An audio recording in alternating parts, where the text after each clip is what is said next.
At 60, Mick Doohan finally reveals the three riders he hated most.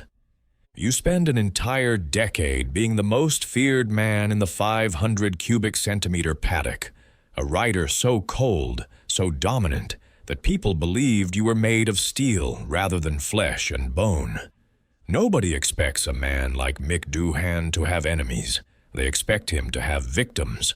5 world titles and a career defined by a pain threshold that defied medical science made him a god of the NSR 500 era.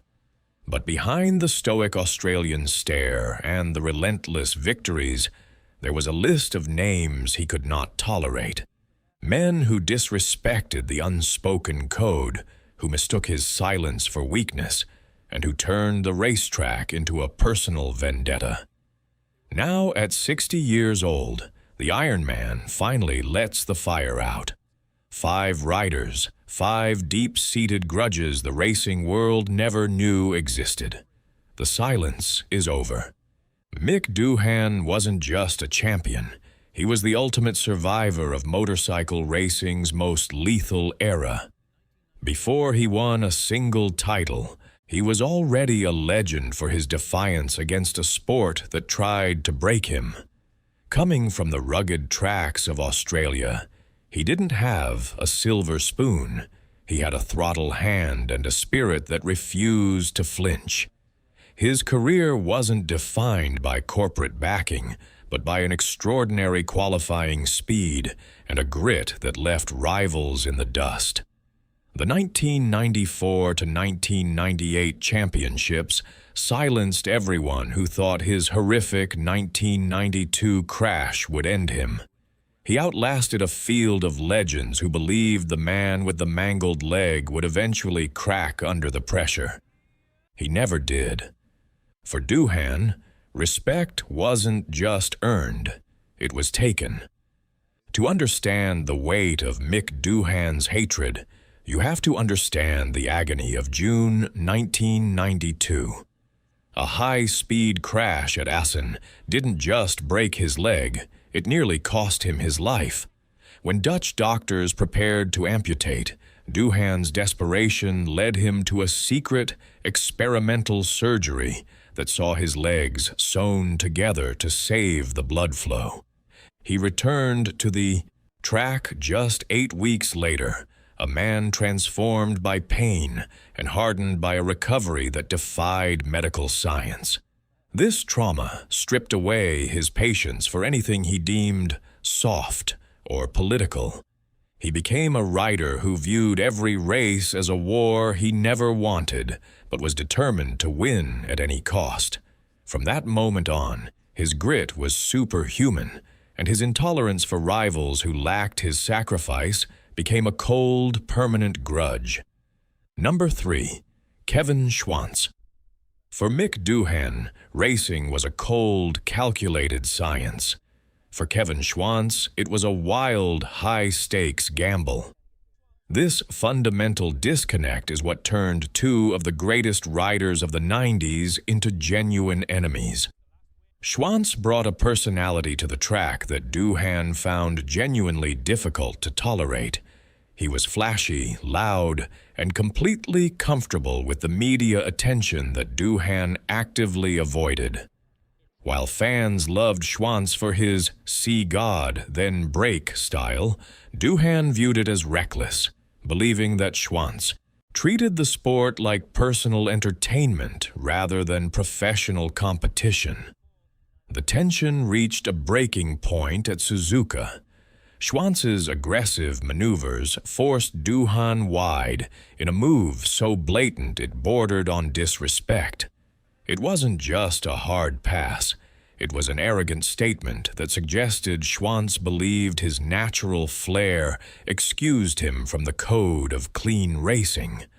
Off the track, their lifestyles were worlds apart. Schwantz embraced the celebrity culture and the spotlight, while Doohan preferred the quiet discipline of his training camp. This distance created a professional dislike that went beyond racing entirely.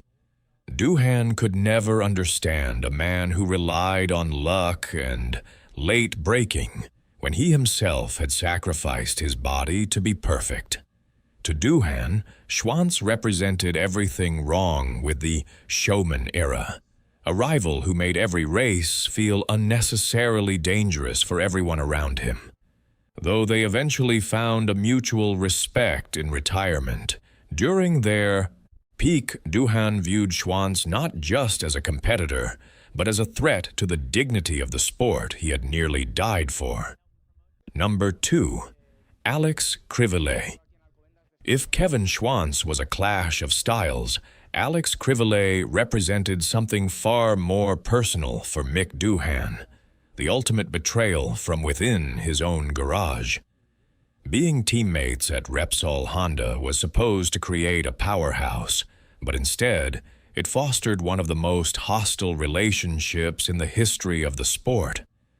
Doohan, who lived by a code of calculated dominance, found himself sharing data and resources with a man he eventually grew to despise.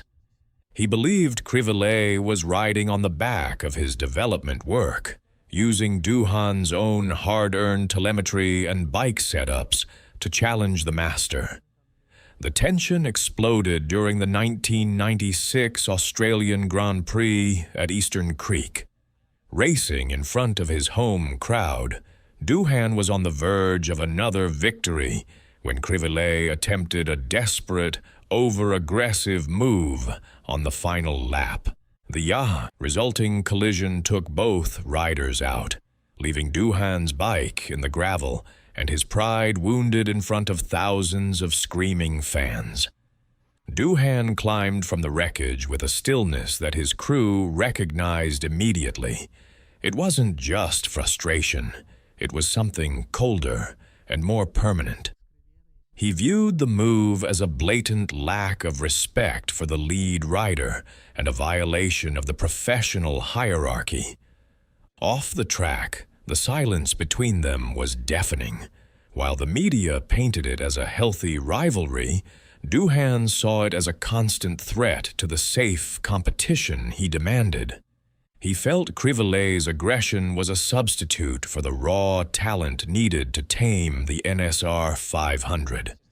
To Mick, being dismissed or challenged by someone he had mentored and helped build was unforgivable.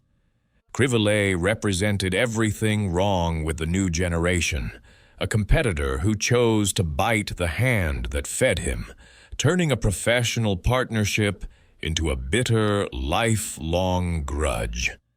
Number 1. Max Biaggi.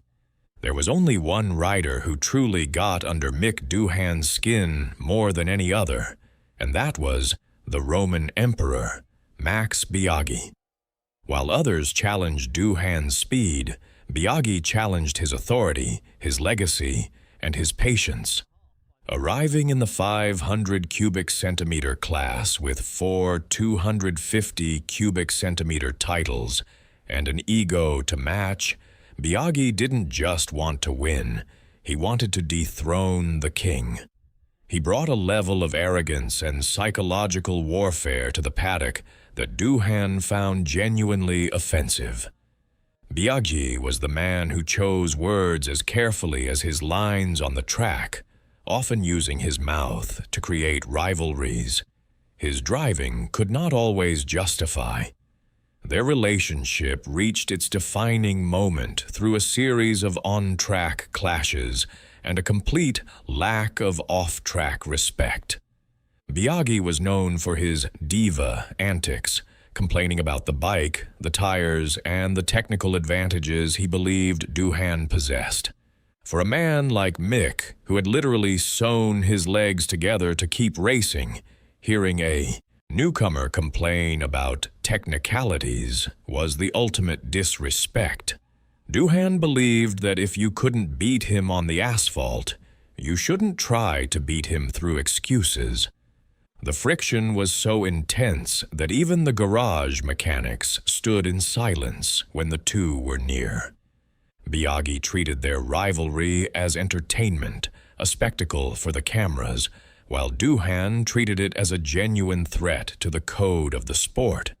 He saw Biaggi as a rider who believed noise was the same as greatness. This fundamental disconnect turned professional competition into a cold, hard hatred.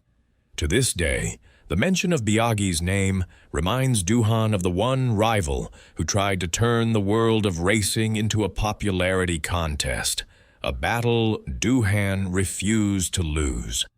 Mick Doohan spent 30 years being the Iron Man of racing, a figure of dignity, silence, and unparalleled grit.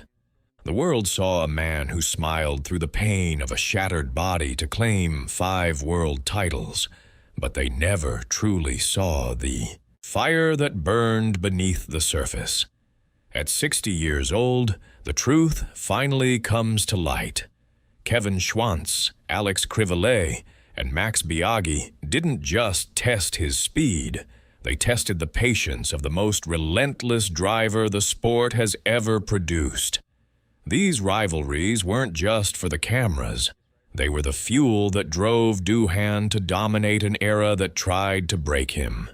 He has proven that to be the greatest, you don't need to be everyone's friend. You just need the respect that only absolute victory can command. Subscribe for more untold racing stories from the legends who lived them.